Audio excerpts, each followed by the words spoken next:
Hi friends, welcome to our channel. இன்றைக்கி நம்ம என்ன வீடியோ பார்க்க போகிறோன்னா மொச்சக்கொட்டை போட்டு வச்ச கருவாட்டு குழம்பு தான் பார்க்க போகிறோம். வாங்க வீடியோக்குள்ளே போகலாம். நான் குழம்ப மண் சட்டியில் தான் வைக்க போகிறேன். ஃபஸ்ட்டு சட்டியில் ஒரு 2 டேபிள் ஸ்பூன் எண்ணெய் ஊற்றிக்கலாம்.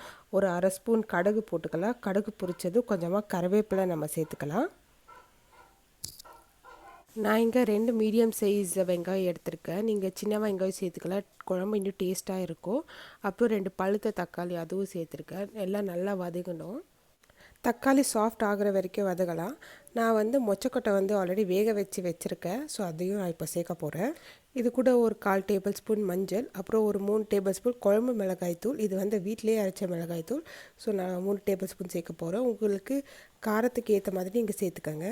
இப்போ நான் இதில் கொஞ்சமாக தேங்காய் அரைச்சி வச்சுருக்கேன், அதுவும் சேர்க்க போகிறேன். அப்புறம் கொஞ்சம் புளி தண்ணி சேர்க்க போகிறேன். எல்லாம் கொதித்து வந்ததும் நான் வாஷ் பண்ணி வச்சுருக்க கருவாடு சேர்த்து குழம்பு நல்லா கொதித்ததும் நம்ம இறக்கிடலாம்.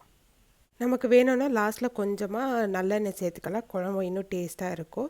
ஸோ இந்த குழம்பு நம்ம சூடாக சாதத்தில் பிசைஞ்சு சாப்பிட்லாம், இல்லை இட்லி தோசைக்கும் நம்ம வச்சு சாப்பிட்லாம். சூப்பராக இருக்கும். உங்களுக்கு இந்த வீடியோ பிடிச்சிருந்துச்சுன்னா லைக் பண்ணுங்கள், இந்த சேனலை சப்ஸ்கிரைப் பண்ணுங்கள். இன்னும் ஒரு புது வீடியோவில் நம்ம சந்திக்கலாம். பாய், தேங்க்யூ.